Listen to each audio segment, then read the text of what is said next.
Bonjour à tous et bienvenue dans cette nouvelle vidéo et je vous souhaite évidemment une très bonne année pour 2022, la santé, des grands films, des super séries et beaucoup de courage aussi parce que on va pas se le mentir, cette année 2022 va être plutôt difficile compte tenu évidemment du contexte, mais je vous remercie également de votre soutien de la chaîne, même de la dernière vidéo que j'ai publiée juste avant le réveillon qui était plutôt à risque, mais évidemment vous avez été beaucoup à la soutenir, beaucoup à m'encourager et vraiment ça fait plaisir de voir autant de gens dans cette position, sur cette position-là. Et voilà, je ne vous en remercierai jamais assez. Mais là, évidemment, on va penser à autre chose et on va commencer l'année avec un peu de douceur, allez, avec un peu de magie, puisqu'on va parler d'Harry Potter et cette fameuse réunion 20 ans après, donc diffusée sur HBO Max aux États-Unis et récupérée par Salto ici en France. Donc vous pouvez voir ce programme pour ceux qui ont la plateforme Salto, vous pouvez la voir sur cette plateforme et vous avez également, je crois, les 7 films. Alors, je vous recommande également, avant de commencer la critique de ce petit documentaire, de publier votre critique des abonnés concernant Harry Potter 7, les reliques de la mort. Et on va tout faire en même temps. Premier et deuxième volet, d'accord? On va pas faire une vidéo. Au début, je voulais faire une vidéo pour chaque film, mais finalement, ça va être trop long. Donc, on va faire une vidéo pour les deux films. Donc vous pouvez en même temps que de publier votre commentaire sur le sujet de cette vidéo-là, vous pouvez également, sur un commentaire différent, enfin comme vous voulez, vous organisez comme vous voulez, publier votre commentaire sur évidemment votre critique sur Harry Potter et les reliques de la mort. Essayez au maximum de pas trop faire de pavés parce que sinon c'est trop compliqué pour moi après. Mais voilà, comme d'habitude, je sélectionnerai quelques critiques et on en parlera, on fera la synthèse de tout ça et je vous dirai évidemment ce que j'en pense. Alors ce qui frappe tout de suite évidemment avec ce Harry Potter Retour à Poudlard, c'est qu'on a le droit finalement à un espèce de grand making-of, on va dire ça comme ça, un grand making-of d'1h30. Alors, il est évident que pour ceux qu'on appelle les Potterheads, je crois que c'est comme ça qu'on les appelle, les gros fans, tu sais, hardcore de Harry Potter, vous n'allez pas apprendre grand-chose, ça c'est sûr. Par contre, pour ceux qui connaissent un petit peu ou voire pas du tout, ça peut être intéressant parce que vous allez apprendre certaines anecdotes, des trucs un petit peu personnels sur les acteurs, donc ça c'est plutôt très très sympa. Et puis voilà, on va revenir un petit peu sur les 7 films et évidemment les invités, tous les gens du casting, les réalisateurs, les acteurs, etc. vont revenir sur les lieux de tournage, donc l'école de Poudlard, Gringotts, etc. Enfin, des tas de décors iconiques finalement de la saga où ils vont revenir, ils vont échanger, ils vont se souvenir des différents tournages. C'est vraiment très très sympa.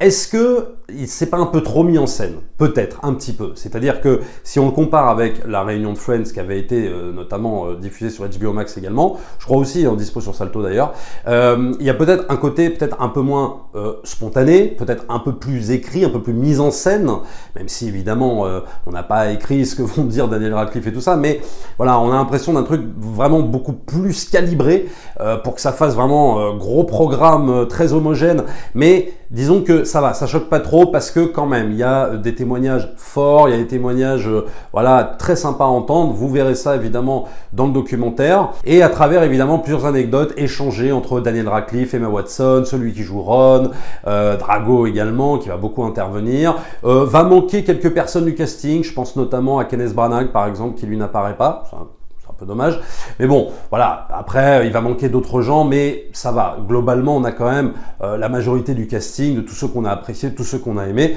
donc ça c'est plutôt sympa, et c'est vrai que ça transpire la magie encore, c'est-à-dire qu'ils arrivent à nous faire revivre quand même toute cette magie qu'on avait eue avec Harry Potter quand on regardait les films et tout ça, et ça c'est vraiment, de ce côté-là, c'est vraiment très très réussi. Et il y a aussi évidemment les réalisateurs qui sont présents, donc ça va de Chris Columbus jusqu'à David Yates. Et là, ça va être plutôt intéressant parce qu'on va avoir plutôt des témoignages face caméra. Voilà, ils sont assis sur une chaise, machin, et ils témoignent de leur expérience sur le tournage. Et puis alors, ce qui va beaucoup frapper, c'est tous les passages avec Chris Columbus, parce que là, Chris Columbus va pas juste se contenter de raconter en fait, ses souvenirs sur les 2 premiers Harry Potter, mais il va carrément même échanger avec Daniel Radcliffe. Et ça, c'est plutôt sympa. Et ça marque une différence avec les autres réalisateurs qui eux vont être plutôt dans une sorte de témoignage tournage comme ça un petit peu officiel.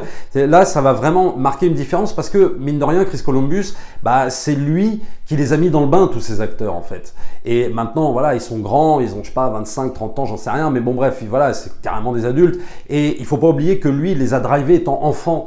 Et il y a comme une espèce de reconnaissance, en fait, de la part des acteurs, notamment de Daniel Radcliffe, qui va vraiment lui témoigner tout son respect, quoi. C'est-à-dire, voilà, lui dire, putain, c'est vrai que grâce à toi, on en est arrivé là. Alors, pas que, évidemment, mais grâce à Chris Columbus qui a su apporter, si tu veux, toute cette magie. Et j'en parlais, hein, notamment dans une des critiques des abonnés, c'est-à-dire que je disais, voilà, on doit quand même tout pour moi à Chris Columbus qui a su apporter, voilà, cet élément magique, qui a su transposer tout l'univers riche de J.K. Rowling sur grand écran. C'est pas facile, aidé évidemment aussi par la musique de John Williams et tout ça, mais c'est ça, voilà, qui va raconter dans ce documentaire aussi, c'est de quelle manière il l'a fait, et puis voilà, des anecdotes assez rigolotes de comment se comportaient les gamins. C'était pas toujours facile parce que c'est des enfants, donc voilà, il faut redoubler, si tu veux, pas d'autorité, mais un petit peu, quoi. Voilà, quand on drive des enfants acteurs, c'est pas facile. On va voir aussi, effectivement, puisqu'on reste dans l'enfance, comment te dire, les premières auditions des acteurs. Donc ça, c'est plutôt plaisant aussi. C'est plutôt rigolo de les voir quand ils étaient vraiment petits. On voyait déjà Emma Watson, pour moi, hein, avec une espèce de maturité assez impressionnante pour l'âge qu'elle avait, hein, quand même, 7-8 ans. Une espèce de grosse maturité comme ça. C'est vraiment impressionnant quand on la voit même passer les essais. C'est assez hallucinant. Donc voilà, on va voir également les autres réalisateurs. Ça aussi, ça va être très intéressant parce que bah, on va voir comment ils ont abordé, si tu veux, les différents livres, sachant que les gamins en plus évoluaient. Donc il fallait composer avec ça en même temps que d'adapter certains romans qui étaient quand même des pavés, hein. Faut pas oublier La Coupe de Feu, c'est quand même un gros pavé, et je parle même pas des autres, hein. Évidemment, Reliques de la Mort, Le Prince de Sang Mêlé, tout ça, qui sont quand même des gros livres. Savoir comment les ramener en film, malgré évidemment toutes les critiques qu'on peut émettre, hein, sur ces films, même moi le premier, hein. Mais c'est vrai que ça représente quand même un gros défi. On en apprend aussi sur la manière de travailler des réalisateurs, donc ça c'est plutôt sympa, même si oui, ça aurait mérité beaucoup plus de développement et on se serait pris bien 1 heure de plus, hein, on va pas se mentir, mais franchement tout ça est quand même plutôt réussi et plutôt plaisant. Alors après, évidemment, va manquer évidemment la présence de J.K. Rowling, je dirais l'architecte de cette saga Harry Potter, sans qui voilà, cet univers n'existerait pas, sans qui peut-être même ces acteurs ne seraient pas là actuellement, et ça c'est quand même assez regrettable. Alors, qu'est-ce qui va se passer par rapport à J.K. Rowling? Qu'est-ce qui s'est réellement passé? En fait, elle a reçu quand même apparemment une invitation de la part de Warner, hein, donc à se rendre sur le tournage de ce documentaire, mais son équipe, elle et son équipe ont préféré refuser, prétextant le fait que ça n'avait strictement rien à voir avec la polémique. Bah oui, parce que souvenez-vous, parce que J.K. Rowling a été un petit peu victime, entre guillemets, de toute la génération woke qui s'est sentie totalement visée sur ses propos sur les trans. Alors bon, moi je vais pas émettre d'avis là-dessus, parce que bon, c'est pas mon affaire, mais à un moment donné, c'est vrai qu'on voit bien, une fois de plus encore, bon, la tyrannie des minorités, etc. Voilà, tu leur dis un truc, ils se sentent tout de suite visés, oulala, machin, etc. Et donc du coup, ça a fait toute une polémique, ça a enflé, jusqu'au point même que les acteurs du film, c'est-à-dire même Daniel Radcliffe et d'autres, sont montés au créneau contre J.K. Rowling. Donc ça a créé, si tu veux, un malaise total sur cet univers qui fait que voilà, il y a une vraie séparation, et donc du coup, J.K. Rowling ne s'est pas rendue effectivement sur le tournage de ce film. Peut-être qu'elle n'avait pas envie de régler ses comptes avec les acteurs en coulisses, hein, est-ce que je peux comprendre, mais ça voilà, c'est totalement regrettable. C'est-à-dire que du coup, on va avoir des images d'archives de 2019, donc où elle parle d'Harry Potter, mais je dirais même pas de façon très pertinente et très intéressante.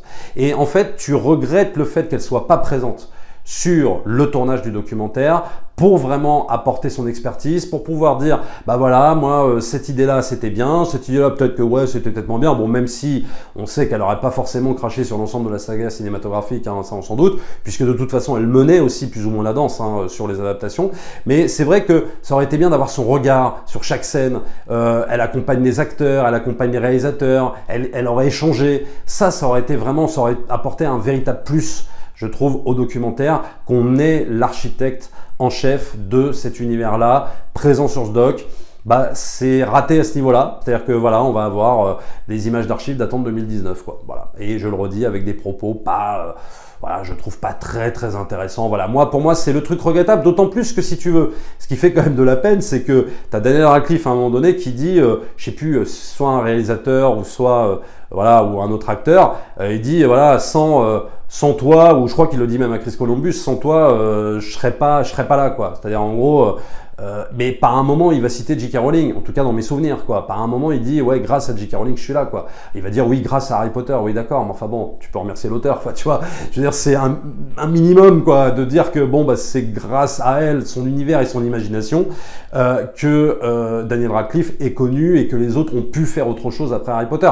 Tu vois, il y a un moment donné, tu te dis, il y a quand même un manque de reconnaissance flagrant, et c'est quand même d'autant plus dommage que tu as des tas de jeunes, et notamment ces jeunes qui sont sensibilisés par ses propos, qui te sortent maintenant que limite ils vont brûler les livres d'Harry Potter, alors que J.K. Rowling elle a contribué à ce que toute une jeunesse lise, voilà, s'intéresse à la lecture via les romans d'Harry Potter, et là d'un seul coup ça y est, ils ont 20 ans, voilà, ils sont dans des recherches, dans des machins, et puis d'un seul coup ça y est, ils ont envie de brûler les livres, comme au temps de la guerre 39-45, quoi. Donc si tu veux, voilà, c'est pour ça que évidemment moi je dénoncerai toujours ce système, je dirais ce système woke, qui fait très très peur quand même. C'est une minorité qui fait, à mon sens, un peu peur quand même, parce que bah, ils tombent dans des méthodes totalement extrêmes et, à mon avis, qui sont potentiellement dangereuses, quoi. Donc ça, c'est dommage. Voilà. Bon, c'était la petite parenthèse hein, sur J.K. Rowling. Voilà, c'est le petit défaut de ce documentaire, mais sinon tout le reste est quand même très très bien. Alors j'évoquais juste en début de vidéo évidemment Friends Réunion hein, qu'on avait eu quelques mois auparavant. Donc comme je disais, voilà, c'est un petit peu moins spontané, c'est un petit peu moins naturel. C'est-à-dire qu'on va pas dire que Friends Réunion c'était pas scénarisé, on va pas dire voilà que tout n'était pas calibré, voilà dans un sens. Mais disons que je trouvais que c'était un peu plus spontané. C'est-à-dire que par exemple dans Friends Réunion on avait parfois des acteurs qui allaient sortir une vanne comme ça qui était peut-être pas forcément prévu, voilà, qui allaient faire un trait d'humour, etc. Là, on a l'impression que c'est beaucoup plus dans la retenue et que c'est pas qu'il y a un script quoi, mais c'est qu'il y a un fil rouge, qu'on va le respecter et que oulala, faut pas trop sortir des rails pour vraiment avoir un programme ultra bien calibré. Ça, et c'est en ce sens que je trouve que ça se démarque un petit peu de la réunion de Friends qu'on avait eu avant. Voilà, ce manque pas d'authenticité, je vais pas aller jusque là parce qu'il y a des moments forts quand même, on va en parler juste après, mais voilà, je trouvais que dans Friends Réunion c'était un peu plus spontané à ce niveau-là. Alors on apprend quand même au niveau des petites anecdotes, bon alors là je vais spoiler un petit peu le documentaire, si vous voulez pas vous faire spoiler, vous quittez la vidéo et vous revenez me voir après. On va apprendre par exemple que Emma Watson ne voulait plus jouer, je crois quand est arrivé l'Ordre du Phénix, d'ailleurs le film L'Ordre du Phénix, elle a eu envie d'arrêter. Et c'est assez surprenant, parce que moi c'est quelque chose que j'ignorais, alors peut-être que les fans d'Harry Potter le savaient, bon moi c'est un fait que j'ignorais totalement, et c'est vrai qu'on peut le comprendre, c'est-à-dire qu'il faut quand même pas oublier que ces gens-là, au moment par exemple de l'Ordre du Phénix, bon ils sont encore pas ados quoi, mais ils sortent plus ou moins de l'adolescence.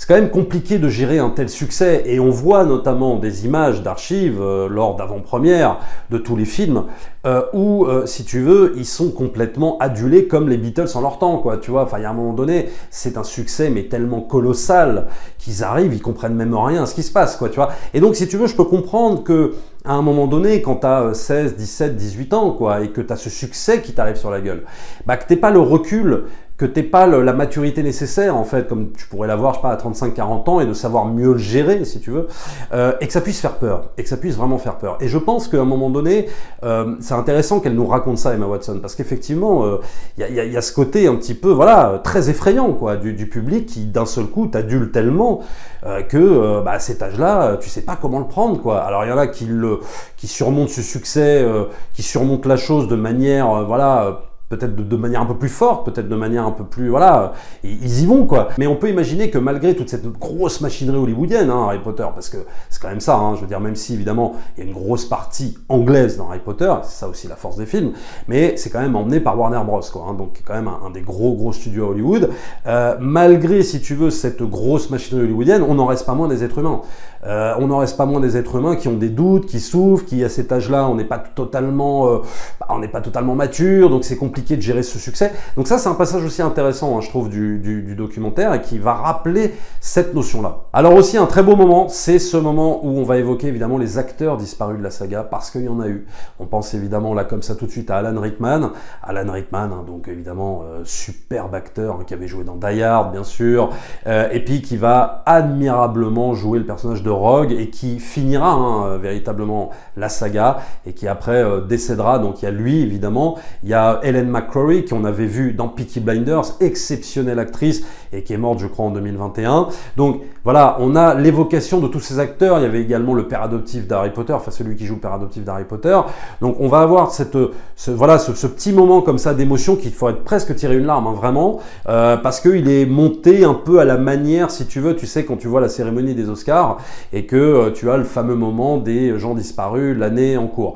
Et là, on va surfer un peu sur le même principe et ça marche plutôt bien parce que du coup, oui, ça te rappelle que quand même, cette grosse machinerie a regroupé des gens qui étaient vraiment, qui étaient soit sur la vieillesse, parce qu'on pense par exemple au personnage au personnage de Dumbledore, ou alors ceux qui avaient des problèmes de maladie, etc., mais qui étaient plutôt âgés, et finalement, voilà, qui sont partis, qui sont décédés. Alors après, évidemment, après les films, après le tournage, et c'est vrai que ça te rappelle comme ça, voilà, toute cette clique comme ça, tout ce casting qui était plutôt authentique en fait. C'est ça que ça te rappelle aussi à travers cette séquence. Et ça, voilà, c'est une belle séquence du documentaire. Et puis aussi, on va apprendre, tiens, on va parler un petit peu d'amour parce qu'on va apprendre, voilà, quelques trucs. Alors moi non plus, j'ignorais ça totalement. Cette espèce d'amourette, en fait, amour platonique, je sais pas comment on peut la qualifier, mais entre Emma Watson et l'acteur qui joue Drago Malfoy, je crois qu'il s'appelle Tom, je ne sais plus comment. Mais voilà, donc on va avoir cette histoire d'amour qui va être racontée, voilà, donc dans les coulisses. Apparemment, ça venait plus d'Emma Watson, hein, qui était clairement super amoureuse du personnage, de l'acteur qui jouait Drago Malfoy. Et alors lui, je ne sais pas si vraiment c'était la même chose, mais disons qu'il y a eu une espèce, voilà, d'amourette, de choses. Alors ils disent oui, bon, il s'est rien passé, etc. Bon, ça c'est ce qu'ils nous racontent. Mais donc ça c'est plutôt intéressant comme passage, parce que ça reprend justement l'argument d'avant que je disais avant. On a vraiment, malgré cette espèce de grosse machine, on a vraiment l'impression quand même d'avoir eu, si tu veux, une symbiose quoi, avec tous ces acteurs. Et il faut pas oublier que ces jeunes gens en fait, ils ont vécu une grosse colonie de vacances pendant 10 ans quoi. C'est-à-dire que plutôt que d'être à l'école, etc., ils étaient sur les lieux de tournage. On les a vus évoluer, ils avaient 8 ans quand ils ont commencé, 17 ou 18 quand ça s'est terminé. C'est quand même assez impressionnant quand on y pense, quoi. Il y a vraiment une évolution qui s'est faite, et d'ailleurs, il y a carrément un intervenant qui le dit à un moment donné, je ne sais plus si c'est le producteur ou un autre mec, qui dit en gros, c'est peut-être la seule saga dans l'histoire du cinéma où on a vu évoluer comme ça des gens. Alors, je ne parle pas de Marvel par exemple, parce que Marvel, oui, on les a vu évoluer, mais eux, ils étaient déjà adultes. Là, quand tu prends Harry Potter, ça va de 8 ans jusqu'à 17-18 ans, quoi. Et mine de rien, toi, tu t'es avalé les 7 films sans les voir véritablement grandir, enfin sans t'en apercevoir. Et après, quand tu fais le bilan de tout ça, tu fais, putain, la vache, je les ai vus, ils avaient 7 ans, quoi. Tu vois, c'est pas grand-chose. Et en fait, donc c'est ça que ça te raconte aussi à travers, voilà, quand on te raconte les amourettes, quand on te raconte tout ça, on te montre qu'il y avait... C'était plus que des acteurs qui venaient cachetonner, quoi, tu vois, qui venaient prendre leur thune et voilà. C'était véritablement des gens où il y avait vraiment une véritable ambiance, presque de fratrie, de camaraderie. Tu sens pas que tout ça est fabriqué, tu sens pas que tout ça est factice. Alors, tu le ressentais dans les films, mais là, c'est beaucoup plus explicite, je trouve, dans le documentaire, tu le ressens vraiment. Notamment à travers la dernière séquence où tu as Emma Watson qui pleure, qui craque quoi, complètement quand elle est face à celui qui joue Ron, où elle dit, voilà, ça va me manquer, quoi, en fait. C'est-à-dire que tu as vraiment cette impression de te dire... c'est bien, on est passé à autre chose et on a notre carrière maintenant et c'est cool et ça se passe très bien, mais en même temps, qu'est-ce qu'on donnerait pas pour revivre en fait ces moments-là? Et ils ont vécu, pour moi, peut-être 8-9 ans de bonheur, quoi, tu vois. Alors oui, c'était du travail, c'était des impératifs, c'était évidemment, c'est pas toujours rose quand on est acteur, hein, bien sûr, mais en même temps, ils étaient enfants quand ils ont commencé, et puis, voilà, ils ont évolué, et puis c'est quand même, voilà, quoi, c'est un esprit de camaraderie énorme, quoi. Enfin, je veux dire, quand tu vis ça dans une vie, je peux comprendre, si tu veux, que tu aies vraiment cette nostalgie de vouloir revivre ces moments-là. Et ça, c'est ce que le documentaire te fait comprendre, en fait, à travers cette dernière séquence hyper émouvante. Donc voilà, donc j'ai envie de te dire que ce documentaire, il est vraiment à regarder parce que ça te replonge vraiment dans la magie. C'est-à-dire que là où c'est très réussi, ça reste quand même des interviews ou des échanges quand même, tu vois, sur des fauteuils, avec les acteurs qu'on vieillit et tout, machin. Mais il y a cette préservation comme ça de la magie, dans le pur respect, si tu veux, de la saga et de la matrice même, hein, de la saga et de tous les codes de la saga, qu'ils ont réussi pour moi, à retranscrire dans ce documentaire. Donc là-dessus, pour moi, c'est voilà, c'est plutôt pari extrêmement réussi, franchement. Ils auraient pu aller plus loin, bien sûr. Ils auraient pu aller limite faire une demi-heure de plus, je sais pas, peut-être voir 1 heure de plus, pourquoi pas, avec d'autres intervenants, en approfondissant certains témoignages de réalisateurs, oui, pourquoi pas. Mais là, tel que c'est, moi je trouve ça bien, c'est bien monté, bien mené. Donc je vous recommande évidemment, pour ceux qui aiment Harry Potter, et même pour ceux qui ont envie de découvrir, tiens, pourquoi pas, de regarder Harry Potter Retour à Poudlard, donc disponible sur Salto. N'oubliez pas de publier vos commentaires, bien évidemment, sur la vidéo de Harry Potter et les reliques de la mort pour la future critique des abonnés qui arrivera normalement peut-être fin de semaine ou la semaine prochaine. Abonnez-vous à la chaîne si ce n'est pas encore fait, likez, partagez comme d'habitude et nous on se retrouve très très vite pour une prochaine vidéo. Ciao!